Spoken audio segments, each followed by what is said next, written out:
ಇನ್ನು ಈ ಬಿಡದಿ ವಿಚಾರಕ್ಕೆ ಸಂಬಂಧಪಟ್ಟಂತೆ ಎಚ್.ಡಿ. ದೇವೇಗೌಡ ಎಂಟ್ರಿ ಆಗಿದ್ದಾರೆ. 4-5 ದಿನ ಡೆಡ್ ಲೈನ್ ಕೊಟ್ಟಿದ್ದಾರೆ ಸರ್ಕಾರಕ್ಕೆ ಬಿಡದಿ ವಿಚಾರಕ್ಕೆ ಸಂಬಂಧಪಟ್ಟಂತೆ. ಹಾಗೆಯೇ ಸರ್ಕಾರದ ನಿರ್ಧಾರದ ಬಳಿಕ ತಮ್ಮ ಮುಂದಿನ ನಡೆ ಅಂತ ಮಾಜಿ ಪ್ರಧಾನಿ ಎಚ್.ಡಿ. ದೇವೇಗೌಡ ಹೇಳಿಕೆ ಕೊಟ್ಟಿದ್ದಾರೆ. ಬಿಡದಿ ಟೌನ್ಶಿಪ್ ನಿರ್ಧಾರ ಹಿಂಪಡೆಯಿರಿ ಅಂತ ದೇವೇಗೌಡರು ಸರ್ಕಾರಕ್ಕೆ ಪತ್ರ ಕೂಡ ಬರೆದಿದ್ದಾರೆ.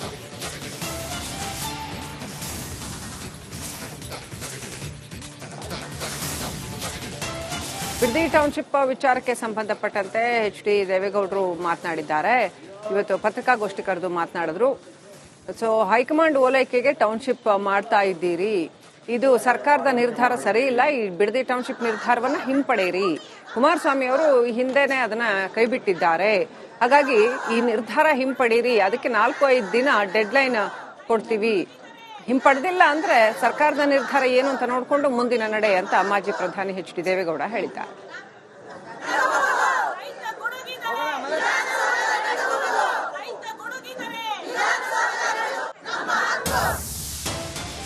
ಹೈಕಮಾಂಡ್ ಓಲೈಕೆಗೆ ಅಂತ ಈ ಟೌನ್ಶಿಪ್ ಅನ್ನ ಮಾಡ್ತಾ ಇದ್ದೀರಿ, ಬಹಳ ದಿನ ಇದನ್ನ ಬಚ್ಚಿಡೋದಕ್ಕೆ ಆಗೋದಿಲ್ಲ. ಸಿದ್ದರಾಮಯ್ಯ ಸರ್ವೆ ಮಾಡೋದಕ್ಕೆ ಕಳಿಸಲಿಲ್ಲ, ಡಿ.ಕೆ. ಶಿವಕುಮಾರ್ ಸಿಎಂ ಆದ ತಕ್ಷಣವೇ ಸರ್ವೆಗೆ ಕಳಿಸಿದ್ದಾರೆ. ಡಿ.ಕೆ.ಶಿ ಅವರ ಉದ್ದೇಶ ಏನು ಅಂತ ಗೊತ್ತಿದೆ, ನಾನು ಬಿಡದಿ ಹೋರಾಟಕ್ಕೆ ಹೋಗಿಲ್ಲ, ನಾನು ಹೋದ್ರೆ ಪ್ರಚೋದನೆ ನೀಡಿದಂತಾಗತ್ತೆ ಅಂತ ದೇವೇಗೌಡರು ಮಾತನಾಡಿದ್ದಾರೆ. ಹೀಗಾಗಿಯೇ ನಾನು ಹೋರಾಟಕ್ಕೆ ಹೋಗಿಲ್ಲ, ಪ್ರಚೋದನೆ ಕೊಟ್ಟಂಗಾಗತ್ತೆ ನಾನು ಹೋದ್ರೆ ಅಂತ. ಹಾಗಂತ ಮಾಜಿ ಪ್ರಧಾನಿ ಎಚ್.ಡಿ. ದೇವೇಗೌಡ ಹೇಳಿಕೆ ಕೊಟ್ಟಿದ್ದಾರೆ.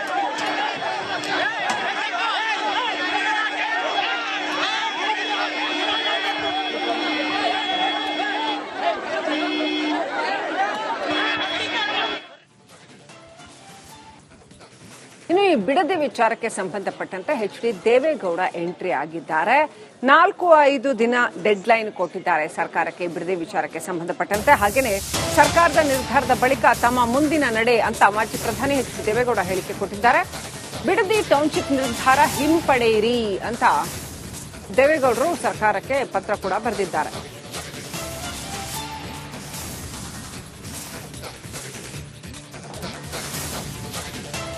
ಬಿಡದಿ ಟೌನ್ಶಿಪ್ ವಿಚಾರಕ್ಕೆ ಸಂಬಂಧಪಟ್ಟಂತೆ ಎಚ್.ಡಿ. ದೇವೇಗೌಡರು ಮಾತನಾಡಿದ್ದಾರೆ. ಇವತ್ತು ಪತ್ರಿಕಾಗೋಷ್ಠಿ ಕರೆದು ಮಾತನಾಡಿದ್ರು. ಹೈಕಮಾಂಡ್ ಓಲೈಕೆಗೆ ಟೌನ್ಶಿಪ್ ಮಾಡ್ತಾ ಇದ್ದೀರಿ, ಇದು ಸರ್ಕಾರದ ನಿರ್ಧಾರ ಸರಿ ಇಲ್ಲ, ಈ ಬಿಡದಿ ಟೌನ್ಶಿಪ್ ನಿರ್ಧಾರವನ್ನ ಹಿಂಪಡೆಯಿರಿ. ಕುಮಾರಸ್ವಾಮಿ ಅವರು ಹಿಂದೆನೆ ಅದನ್ನ ಕೈಬಿಟ್ಟಿದ್ದಾರೆ, ಹಾಗಾಗಿ ಈ ನಿರ್ಧಾರ ಹಿಂಪಡೀರಿ, ಅದಕ್ಕೆ 4-5 ದಿನ ಡೆಡ್ ಲೈನ್ ಕೊಡ್ತೀವಿ, ಹಿಂಪಡೆದಿಲ್ಲ ಅಂದ್ರೆ ಸರ್ಕಾರದ ನಿರ್ಧಾರ ಏನು ಅಂತ ನೋಡಿಕೊಂಡು ಮುಂದಿನ ನಡೆ ಅಂತ ಮಾಜಿ ಪ್ರಧಾನಿ ಎಚ್.ಡಿ. ದೇವೇಗೌಡ ಹೇಳಿದ್ದಾರೆ.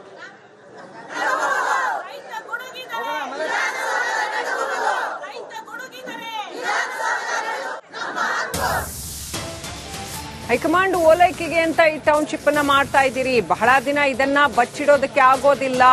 ಸಿದ್ದರಾಮಯ್ಯ ಸರ್ವೆ ಮಾಡೋದಕ್ಕೆ ಕಳಿಸಲಿಲ್ಲ, ಡಿ.ಕೆ. ಶಿವಕುಮಾರ್ ಸಿಎಂ ಆದ ತಕ್ಷಣವೇ ಸರ್ವೆಗೆ ಕಳಿಸಿದ್ದಾರೆ. ಡಿ.ಕೆ.ಶಿ ಅವರ ಉದ್ದೇಶ ಏನು ಅಂತ ಗೊತ್ತಿದೆ, ನಾನು ಬಿಡದಿ ಹೋರಾಟಕ್ಕೆ ಹೋಗಿಲ್ಲ, ನಾನು ಹೋದ್ರೆ ಪ್ರಚೋದನೆ ನೀಡಿದಂತಾಗತ್ತೆ ಅಂತ ದೇವೇಗೌಡರು ಮಾತನಾಡಿದ್ದಾರೆ. ಹೀಗಾಗಿಯೇ ನಾನು ಹೋರಾಟಕ್ಕೆ ಹೋಗಿಲ್ಲ, ಪ್ರಚೋದನೆ ಕೊಟ್ಟಂಗಾಗತ್ತೆ ನಾನು ಹೋದ್ರೆ ಅಂತ. ಹಾಗಂತ ಮಾಜಿ ಪ್ರಧಾನಿ ಎಚ್.ಡಿ. ದೇವೇಗೌಡ ಹೇಳಿಕೆ ಕೊಟ್ಟಿದ್ದಾರೆ.